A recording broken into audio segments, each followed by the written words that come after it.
আল্লাহ আমার রব, এই রবি আমার সব, দামে দামে তন মনে তারি অনুভব। তোমার দুনিয়াতে আমি যেদিকে তাকাই, অথই নিয়ামতে ডুবে আছি সবাই। পাক পাখালির গানে শুনে তসবি কলো রব, তসবি কলো রব। আল্লাহ আমার রব, এই রবি আমার সব। আসসালামু আলাইকুম। প্রিয় দর্শক, আপনারা যারা দেশে আছেন প্রবাসে, সবাইকে জানাই ঈদ মুবারক। ঈদ মুবারক। আপনাকে ঈদ মুবারক। আপনাকে ঈদের শুভেচ্ছা। ঈদের এই সুন্দর সময়ে, আনন্দ ঘন এই পরিবেশে প্রথমেই আপনার কাছে জানতে চাইব ঈদের পরিচয় সম্পর্কে।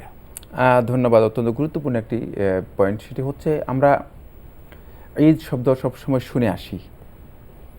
আসলে ঈদের প্রকৃত পরিচয় কী সেটা হয়তো আমাদের অনেকেরই জানা হয় না। এই জন্য জানা হয় না যে আমরা ঈদ এর সাথে আমাদের হাসি, আনন্দ, বিনোদন এবং আমাদের মানে এই পরস্পরের প্রতি পরস্পরের যেই দেখা সাক্ষাৎ, এগুলো এবং ব্যস্ততা, শুভেচ্ছা, মানে এগুলোকে আমরা এত বেশি করে নিয়েছি যে মানে ঈদের প্রকৃত যেই মানে মিনিং রয়েছে সেখানে আমরা হয়তো অনেকেই যাই না। ঈদ শব্দটা মূলত আরবি ভাষায় ব্যবহার করা হয় থাকে মানে যে দিনটি মানুষের কাছে বারবার আগমন করে থাকে, একটি ঐতিহ্য এবং একটি আদর্শকে মানুষকে মানে বোঝানোর জন্য, জানিয়ে দেওয়ার জন্য, এবং যেখানে মানুষের জন্য মূলত খুশি এবং আনন্দের বিষয় রয়েছে। মানে যেমনিভাবে এর মধ্যে খুশি রয়েছে, ঠিক তেমনিভাবে এখানে একটি ঐতিহ্য এবং আদর্শ বা একটি চেতনা রয়ে গিয়েছে। তো এই জন্য মূলত ইসলামের ঈদ এর মানে প্রকৃত পরিচয় হচ্ছে এটি ইবাদত এবং আনন্দ বা খুশি একসাথেই।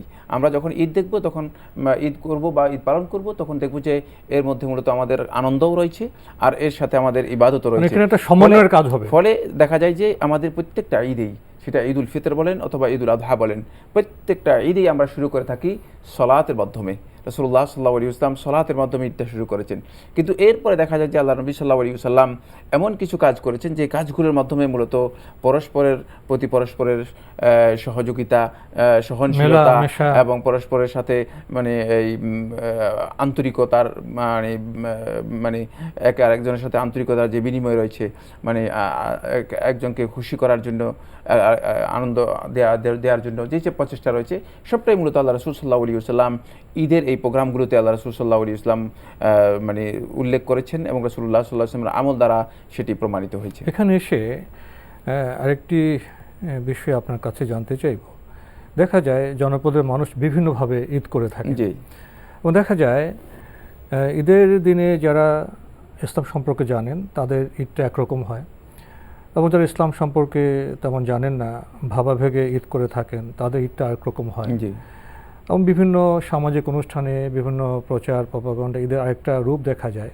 তখন প্রশ্ন জাগে, ঈদের দিনে আসলে মুসলমানদের করণীয় কি? যেহেতু এক মাস সিয়াম পালনের পরে তো ঈদটা আসে। জি। আমাদের করণীয় সম্পর্কে যদি বলতেন। অত্যন্ত গুরুত্বপূর্ণ একটি বিষয়। সেটা হচ্ছে যে ঈদ মূলত আসে আমাদের পরিপূর্ণ একটি মাস সিয়াম পালন করার। রাসূলুল্লাহ সাল্লাল্লাহু আলাইহি ওয়াসাল্লাম হাদিসের মধ্যে ইরশাদ করেছেন, হাদিসটি ইমাম বুখারী এবং মুসলিম রাহিমাহুল্লাহ তাআলা তাদের সহিতে বর্ণনা করেছেন। আবু হুরায়রা রাদিয়াল্লাহু আনহু থেকে বর্ণিত, তিনি বলেন, লিস-সাইমি ফারহাতান, ফারহাতুন ইনদা ফিত্রিহি, ফারহাতুন ইনদা লিকাই রাব্বিহ। রোজাদার ব্যক্তির জন্য দুটি খুশি, দুটি আনন্দ। একটি আনন্দ হচ্ছে যখন সে ইফতার করবে। মানে এখানে ইফতার করবে বলতে হতে পারে যে মানে ডেইলি যে ইফতার আছে সেই ইফতারকে বোঝানো হয়েছে, হতে পারে যে মানে রমাদান মাসের সিয়াম শেষ করার পরে যে ঈদ পালন করবে সেই ইফতারও এর মধ্যে অন্তর্ভুক্ত। এই ফারহাটা, এই আনন্দটা মূলত সত্যিকার আনন্দ তখনই পরিপূর্ণ হবে ইমানদার ব্যক্তির, যে ব্যক্তি সত্যিকার পরিপূর্ণরূপে একটি মাসের সিয়াম পালন করতে পেরেছেন। কারণ তিনি তখন আল্লাহ রাব্বুল আলামিনের কাছে সবচেয়ে বড় শুকরিয়া আদায় করতে পারবেন যে হ্যাঁ আল্লাহ, আমি আপনার বিধান অনুযায়ী যে রমাদান মাসের সিয়ামকে আপনি ফরজ করেছেন, সেই রমাদান মাসের সিয়ামটা আমি পালন করেছি, সুতরাং এখন আমার একটা আনন্দ তৈরি হয়েছে। তখন সেই পালনের পরিণতিতে স্বাভাবিক একটা আনন্দ আসবে এবং সেই আনন্দ তিনি সত্যিকারভাবে উপলব্ধি করতে পারবেন। আর এই আনন্দ যখন পালন করবেন, তখন এই ঈমানদার ব্যক্তি এর পদ্ধতি কি হবে? যখনই শাওয়াল মাসের চাঁদ তিনি দেখতে পাবেন, তখনই আল্লাহ রাসূল সাল্লাল্লাহু আলাইহি ওয়াসাল্লামের নির্দেশনা হচ্ছে তিনি আনন্দে মানে খুশি হয়ে আল্লাহ রাব্বুল আলামিনের বড়ত্ব শ্রেষ্ঠত্বের বহিঃপ্রকাশ ঘটাবেন, তাকবীর বলবেন। একেবারে ঈদগাহে পৌঁছা পর্যন্ত, মানে ঈদের সালাতের আগ পর্যন্ত তাকবীর বলা নবী সাল্লাল্লাহু আলাইহি ওয়াসাল্লাম সুন্নাহ। নবী সাল্লাল্লাহু আলাইহি ওয়াসাল্লাম তাকবীর বলতে বলেছেন এবং তাকবীর বলেছেন, সাহাবায়ে কেরাম তাকবীর বলেছেন, হাদিস দ্বারা প্রমাণিত হয়েছে। আল্লাহ সুবহানাহু ওয়া তাআলা কোরআনে কারীমের সূরা আল বাকারার মধ্যে স্পষ্ট করে উল্লেখ করেছেন, ওয়ালা তুকমিলুল ইদ্দাতা ওয়ালা তুকাব্বিরুল্লাহ আলা মা হাদাকুম লাআল্লাকুম তাশকুরুন, যে তোমরা সত্যিকারভাবে যদি এই পুরা মাসটাকে পরিপূর্ণ করতে পারো, তাহলে এই পরিপূর্ণ মাস আদায় করার পরে তোমাদের যেই কাজ সেটা হচ্ছে ওয়ালা তুকাব্বিরুল্লাহ আলা মা হাদাকুম, যে আল্লাহ রাব্বুল আলামিন তোমাদেরকে হেদায়েত দিয়েছেন, ওই হেদায়েতের উপর তোমরা আল্লাহ তাআলার তাকবীর মানে বড়ত্বের বহিঃপ্রকাশ ঘটাবে। এখন ঈমানদার ব্যক্তিগণ আল্লাহ রাব্বুল আলামিনের বড়ত্বের বহিঃপ্রকাশ ঘটাবে আর লাআল্লাকুম তাশকুরুন, এইটাই মূলত তাদের জন্য সবচেয়ে বড় শুকরিয়ার মানে বিষয়। ফলে আল্লাহ রাব্বুল আলামিনের তারা সত্যিকার শুকরগুজার বান্দা হতে পারবে। এটা হলো প্রথম পয়েন্ট। এখানে সে একটি প্রশ্ন করতে চাই, তাকবীরের ভাষা কি হবে এবং কখন তাকবীর করতে হবে? তাকবীর মূলত আমি বলেছি তাকবীরের শুরু হয় মানে শাওয়াল মাসের চাঁদ উদিত হওয়ার পর থেকে আরম্ভ করে একেবারে ঈদের সালাত আদায় করা পর্যন্ত ঈদ উল ফিতরের তাকবীর শুরু হবে। এবং এই তাকবীরের ভাষা রাসূলুল্লাহ সাল্লাল্লাহু আলাইহি ওয়াসাল্লামের বিভিন্ন হাদিস দ্বারা সাব্যস্ত হয়েছে। মানে এক রিওয়ায়াতের মধ্যে আল্লাহু আকবার আল্লাহু আকবার আল্লাহু আকবার কবীরা, রাসূলুল্লাহ সাল্লাল্লাহু আলাইহি ওয়াসাল্লাম এভাবে তাকবীর বলতেন। আব্দুল্লাহ ইবনে মাসউদ রাদিয়াল্লাহু আনহু বর্ণিত এক রিওয়ায়াতের মধ্যে আল্লাহু আকবার আল্লাহু আকবার আল্লাহু আকবার লা ইলাহা ইল্লাল্লাহু আল্লাহু আকবার ওয়া লিল্লাহিল হামদ। সুতরাং এইভাবে আমরা তাকবীরগুলো আদায় করব এবং তাকবীরগুলো সুন্নাহ হচ্ছে যেটা, সেটা হলো যে আওয়াজ করে তাকবীরগুলো আদায় করবে। আব্দুল্লাহ ইবনে ওমর রাদিয়াল্লাহু তাআলা আনহু এবং আবু হুরায়রা রাদিয়াল্লাহু আনহু, এই দুজন সাহাবী, তারা তাকবীর আদায় করতেন মানে আওয়াজ করে, এমনভাবে বাজারে তাকবীর আদায় করতেন আওয়াজে যে বাজারের লোকেরা যারা আছে তারা আওয়াজ শুনে তারাও তাকবীর মেতে উঠতেন এবং তারাও তাকবীর দিতেন। তাকবীর একটা গুঞ্জরণ হতো, তাকবীর একটা গুঞ্জরণ শুরু হতো এবং সবাই তাকবীর দিতেন। এরপরে দ্বিতীয় নম্বর যে পয়েন্টটি সেটা হচ্ছে এই ঈদগাহে যাওয়ার আগে মানে ঈমানদার ব্যক্তি তিনি ঈদগাহে যাওয়ার আগে দুটি কাজ করবেন। একটি কাজ হচ্ছে তিনি গোসল করবেন এবং এটা আব্দুল্লাহ ইবনে ওমর রাদিয়াল্লাহু আনহু থেকে সহিহ রিওয়ায়াত দ্বারা সাব্যস্ত হয়েছে। তিনি ঈদের সালাতের জন্য ঈদের সালাতের জন্য গোসল করতেন। রাসূলুল্লাহ সাল্লাল্লাহু আলাইহি ওয়াসাল্লাম ঈদের সালাতের জন্য গোসল করেছেন এই মর্মে শাইখুল ইসলাম ইবনে কাইয়িম রাহমাতুল্লাহ আলাইহি বলেন সহিহ বর্ণনা পাওয়া যায়নি, কিন্তু একটি রিওয়ায়াতের মধ্যে উল্লেখ হয়েছে রাসূলুল্লাহ সাল্লাল্লাহু আলাইহি ওয়াসাল্লাম গোসল করতেন।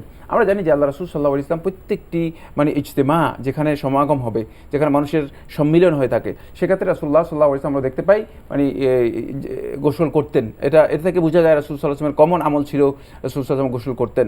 আর সেটাকে প্রমাণ করে যেহেতু আব্দুল্লাহ ইবনে ওমর রাদিয়াল্লাহু আনহু করতেন, আর আব্দুল্লাহ ইবনে ওমর রাদিয়াল্লাহু তাআলা আনহু আল্লাহ নবী সাল্লাল্লাহু আলাইহি ওয়াসাল্লামের সবচেয়ে বেশি অনুসরণ করতেন, সাহাবীদের মধ্যে সবচেয়ে বেশি অনুসরণ করতেন।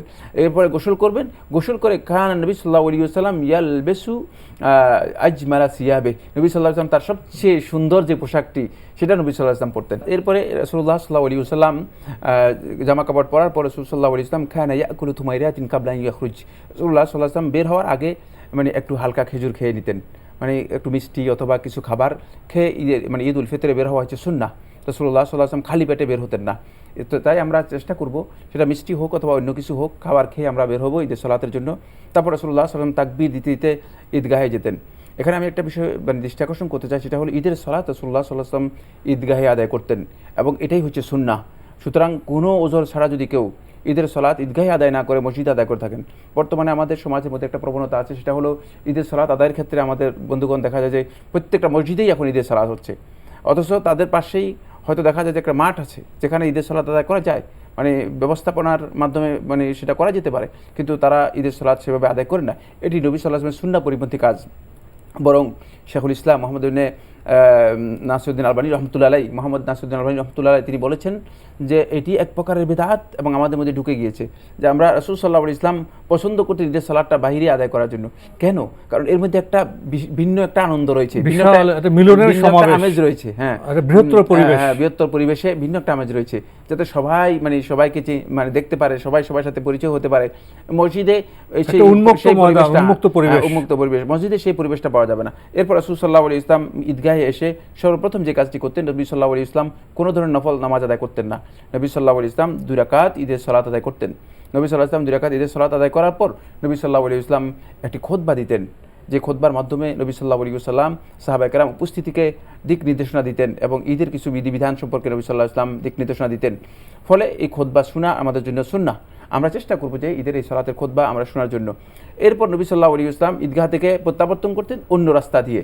নবী সাল্লাল্লাহু আলাইহি ওয়াসাল্লাম সুন্নাহ ছিল যেটি, সেটা হলো নবী সাল্লাল্লাহু আলাইহি ওয়াসাল্লাম অন্য রাস্তা দিয়ে প্রত্যাবর্তন করতেন। যেই রাস্তা দিয়ে নবী সাল্লাল্লাহু আলাইহি ওয়াসাল্লাম যেতেন, অন্য রাস্তা দিয়ে নবী সাল্লাল্লাহু আলাইহি ওয়াসাল্লাম আসতেন, যাতে করে মানে নবী সাল্লাল্লাহু আলাইহি ওয়াসাল্লাম মানে ওই আশেপাশে যারা আছে তাদের সকলের সাথে নবী সাল্লাল্লাহু আলাইহি ওয়াসাল্লামের দেখা হয়, তাদের কুশল বিনিময় করতে পারে, পরিচয় হয়, এবং নবী সাল্লাল্লাহু আলাইহি ওয়াসাল্লাম ঈদের যে আমেজটা রয়েছে এটা যাতে করে মানে প্রসার লাভ করতে পারে, এটা প্রসার লাভ করতে পারে যে নবী সাল্লাল্লাহু আলাইহি ওয়াসাল্লাম যাচ্ছেন, সবাই মনে করবে যে নবী সাল্লাল্লাহু আলাইহি ওয়াসাল্লাম যাচ্ছেন এবং ঈদের সালাত শেষ হয়েছে।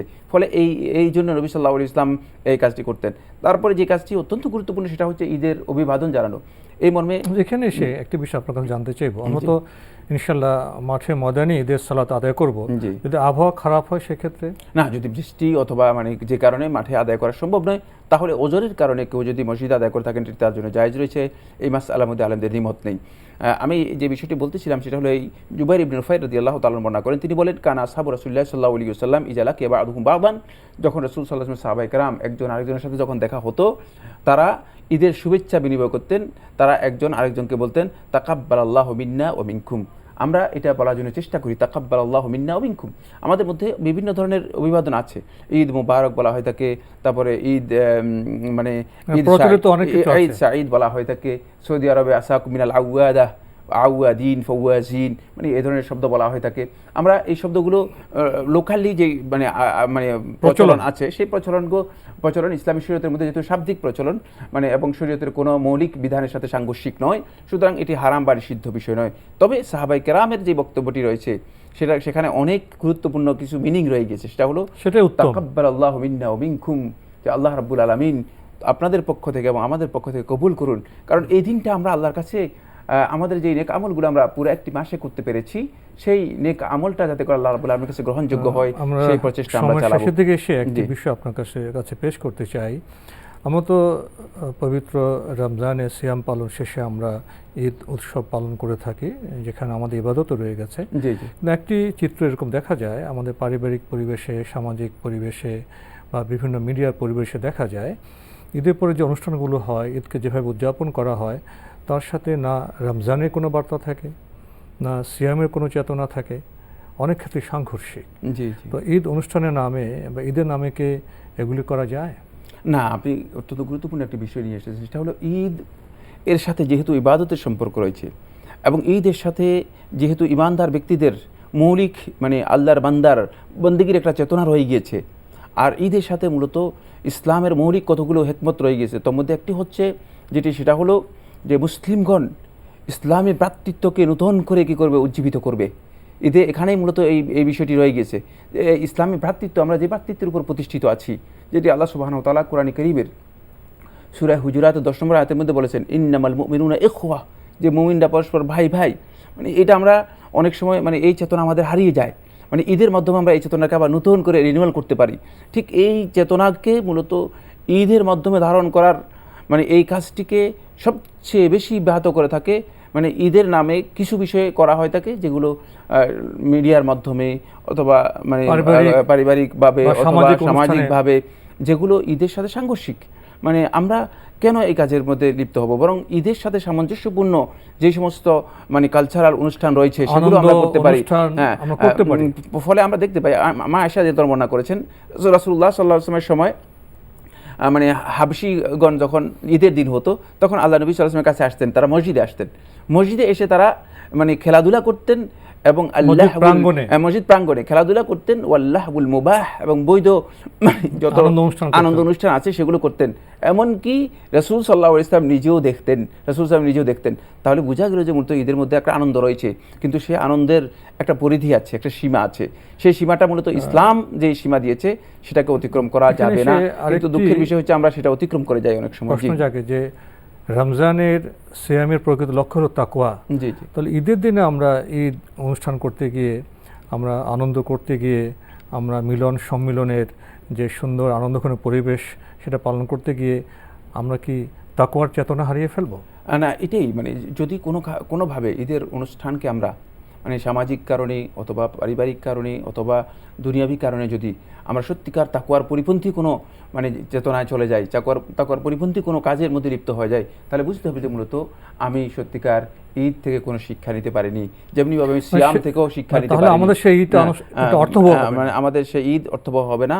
এবং ঈদের সাথে আমাদের সিয়াম, যে একটি মাস আল্লাহ রাব্বুল আলামিনের সন্তুষ্টির জন্য আমি যে না খেয়ে থাকলাম, আমি পান না করে থাকলাম, আমি বিভিন্ন ধরনের হারাম কাজ থেকে বিরত থাকলাম, বান্দা হিসেবে জীবনযাপন করতে চেষ্টা করলাম, মানে ওই যে প্রচেষ্টা আমার পরিপূর্ণরূপে সেটা ব্যর্থ হয়ে গেল। ঈদের আনন্দ অনুষ্ঠান আমাকে বান্দা হিসেবে ঈদের আনন্দ অনুষ্ঠান উদযাপন করতে হবে। আরেকটি বিষয়, ঈদের দিনে কি বিশেষ কোনো ইবাদত আছে? ঈদের বিশেষ ইবাদতের মধ্যে আমরা তো জানি যে ঈদের সলাৎ যেটি রয়েছে, মানে ঈদ উল ফিতরের মানে ঈদের সলাৎ হচ্ছে সবচেয়ে বিশেষ ইবাদত। এছাড়া রাসূলুল্লাহ সাল্লাল্লাহু আলাইহি ওয়াসাল্লাম ঈদের দিনে আর ঈদগাহে কোনো ধরনের নামাজ রাসূলুল্লাহ সাল্লাল্লাহু আলাইহি ওয়াসাল্লাম আদায় করতেন না, বরং এই দিনে রাসূল সাল্লাল্লাহু আলাইহি ওয়াসাল্লাম যে কাজটি করতেন সেটা হচ্ছে আত্মীয় স্বজন মানে আশেপাশে যারা আছে, প্রতিবেশী যারা আছে, তাদের সাথে নবী সাল্লাল্লাহু আলাইহি ওয়াসাল্লাম দেখা সাক্ষাৎ করতেন, তাদের খোঁজ খবর নবী সাল্লাল্লাহু আলাইহি ওয়াসাল্লাম নিতেন। এটি বিভিন্ন রিওয়ায়াতের মাধ্যমে সাহাবায়ে কেরাম বর্ণনা করেছেন, এটা উত্তম। কিন্তু আমাদের মধ্যে একটা প্রচলন আছে, সেটা হচ্ছে এই, আমরা দেখতে পাই যে ঈদের দিনে মনে হয় যেন কবর জিয়ারত করার একটা হিড়িক লেগে যায়, মনে হয় যেন ঈদের দিনটাকেই আমরা কবর জিয়ারতের জন্য নির্দিষ্ট করে নিই। তো এক্ষেত্রে মূলত এটা সঠিক নয়, বরং আপনি কবর জিয়ারত বছরের যে কোনো সময় আপনি করতে পারেন। ঈদের দিনকে কবর জিয়ারতের জন্য তাহদিদ সুনির্দিষ্ট করে নেওয়া, এই কাজটি শুদ্ধ নয়। ঈদের এই সুন্দর সময়ে, শুরুর সময়ে আপনি মুসলিম উম্মার জন্য, মুসলিম পরিবারের জন্য কি কোনো বার্তা দেবেন? একটি গুরুত্বপূর্ণ বার্তা ঈদের জন্য রয়ে গেছে, সেটা হচ্ছে আমরা কি আল্লাহ রাব্বুল আলামিন যেভাবে আল্লাহর বান্দাদেরকে ক্ষমা করে দেন, পুরো রমাদান মাস আল্লাহ রাব্বুল আলামিন ক্ষমা বিতরণ করতেছেন এবং ক্ষমা বিতরণ করে যাচ্ছেন আল্লাহ সুবহানাহু ওয়া তাআলা। আল্লাহ ঈদের দিন পর্যন্ত আল্লাহ সুবহানাহু ওয়া তাআলা বান্দাদেরকে ক্ষমা করে দেবেন। আলী ইবনে আবি তালিব রাদিয়াল্লাহু আনহু বলেছেন যে এই দিন একদল লোককে আল্লাহ রাব্বুল আলামিন একেবারে নিষ্কলুষ করে দেবেন। আর আমরা কি সেভাবে আল্লাহ রাব্বুল আলামিন যেভাবে ক্ষমা করে দেন, আমরা কি আমাদের যে সমস্ত ভাইয়েরা ভুল করেছে আমাদের সাথে, যাদের সাথে আমাদের কোনো না কোনো কারণে মনোমালিন্য রয়েছে, কোনো না কোনো কারণে সমস্যা রয়েছে, আন্তরিক বিদ্বেষ রয়েছে, আমরা কি তাদেরকে ক্ষমা করে দিতে পারি না? এই দিনটি মূলত এটাই আমাদের কাছে দাবি করে। ক্ষমার উদারতায় আমরা মহান হতে চাইব ঈদের দিনে। তো আমাদের এখানে শেষ করতে হচ্ছে। আপনাকে অনেক ধন্যবাদ। আপনাকে অশেষ ধন্যবাদ। প্রিয় দর্শক, আমরা এতক্ষণ দেখছিলাম এনটিভি আয়োজিত এবং লাভিলো নিবেদিত অনুষ্ঠান আপনার জিজ্ঞাসা। আমাদের অনুষ্ঠান আপনারা এনটিভি অনলাইনেও দেখতে পারবেন, ভিজিট করুন www.ntvbd.com। এছাড়া ইউটিউবে এবং আমাদের ভেরিফাইড ফেসবুক পেজে অনুষ্ঠান দেখতে পারবেন। শেষে এসে আবারও ঈদ মুবারক, ঈদ মুবারক। প্রিয় দর্শক, মহান আল্লাহ আমাদের সবাইকে নিরাপদে রাখুন, রাখুন শান্তিতে। আসসালামু আলাইকুম। আল্লাহ আমার রব, এই রবি আমার সব, দামে দামে তুন মনে তারি অনুভব। আল্লাহ আমার রব, এই রবি আমার সব।